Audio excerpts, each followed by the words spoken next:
We are live with the Huddle. Jared Jones, Russ Hill, Facebook, YouTube. How are you, everybody? What we want to talk about today is take a few minutes and talk about this confusion that a lot of organizations experience, which is around they think that groups make decisions. And right now, in the middle of all this disruption caused by COVID-19, obviously efficiency is way important, way critical. So, Jared, talk for a second about this, because we coach leaders on this all the time, right? With the clients we work with.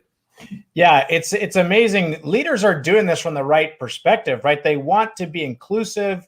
They don't want to come across like they're the know-it-all with all the answers. And so they go to this group mentality or consensus mentality in a lot of cases.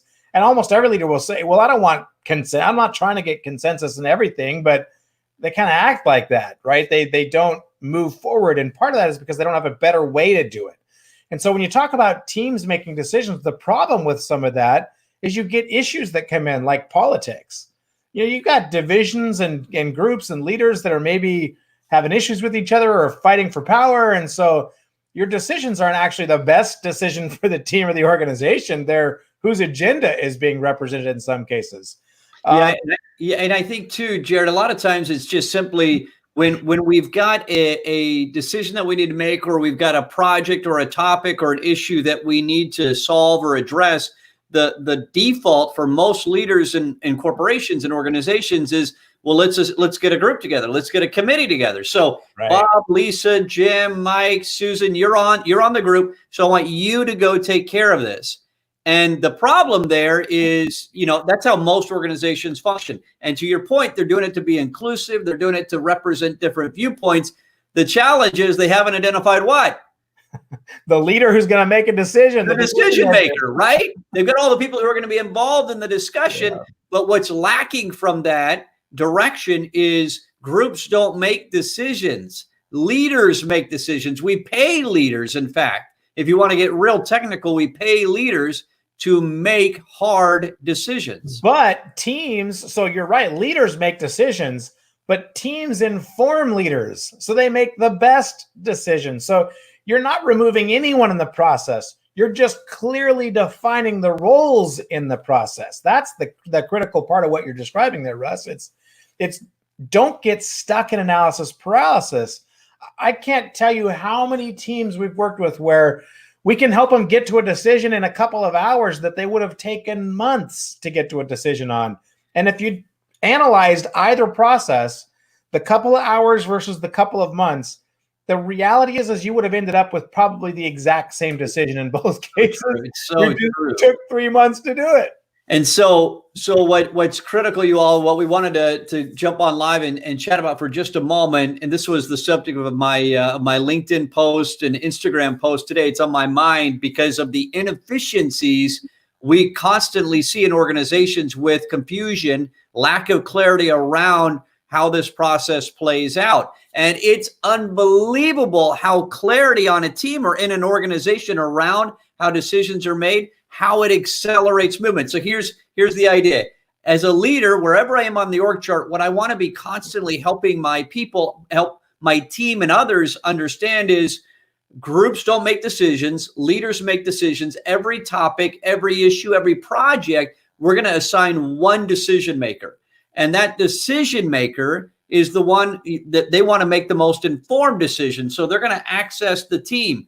But when I log into the Zoom meeting or the Microsoft Teams meeting, or I get on the conference call, it's so helpful to know that, I'm not in this group to help to make the decision. I'm just informing Jared who's going to make the decision.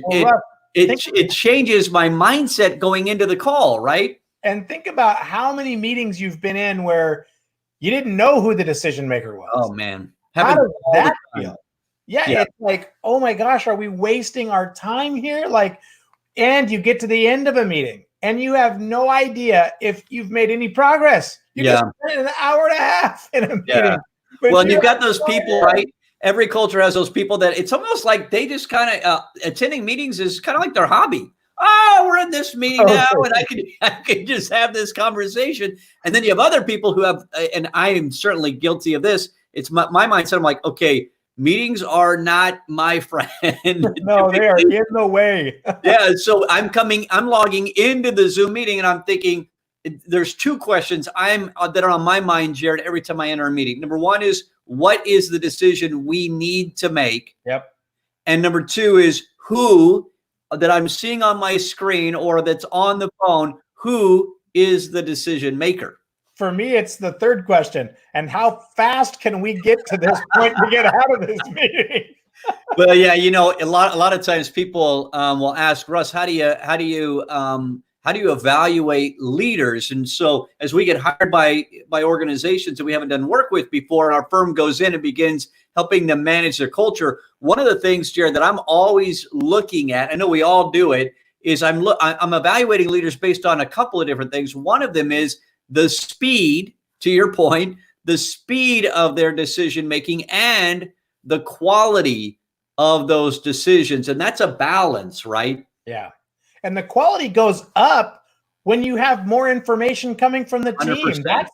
That's the part of this that's beautiful, is you can actually engage people at a whole different level and remove some of the other stuff. I mentioned politics, but you also have, you have personal relationship things that are going on within organizations and teams, and that impacts how people support something or don't support something. So, and bias, my personal bias, right? So you have some people that lean into innovation and thinking differently. You've got other people that are protecting turf and that are trying to keep it the way we've always done it. Yep. So go ahead. When you just consider all those issues, right? It's so amazing that we don't take that more head on, more deliberately, but we allow that stuff to just happen in our teams, and it wastes time. To your point earlier on the need to be efficient, the analysis paralysis thing is another part of that. Having a decision maker, people just want to know they were heard. They're okay with decisions that don't agree with everything they originally put out there or originally thought. You just want to be heard. You want to know that your perspective was considered in the decision. Yeah. In fact, Jared, Veronica on my LinkedIn post today, when I was talking about this, she was one of the people that made a comment right out of the gate and said, "Hey, Russ, I agree with the point that we need to have a clarity around a decision maker." And she added to your point, Jared, which is people need to feel they need to be included in that discussion. And ownership goes up dramatically as involvement goes up, right? Yep. To your point, if I feel heard in that decision-making process, my perspective, my point of view is considered by the decision maker. My level of ownership, my level of accountability for that decision dramatically soars. Yeah, it makes a huge difference. And so you don't want people feeling left out or in fact, one of the most important things you can do as a part of a decision maker role is identify the right people to be involved, to participate in the process. You need to create the right experience for the right people, but you also need the right information. So you've got to think really strategically about who needs to be involved.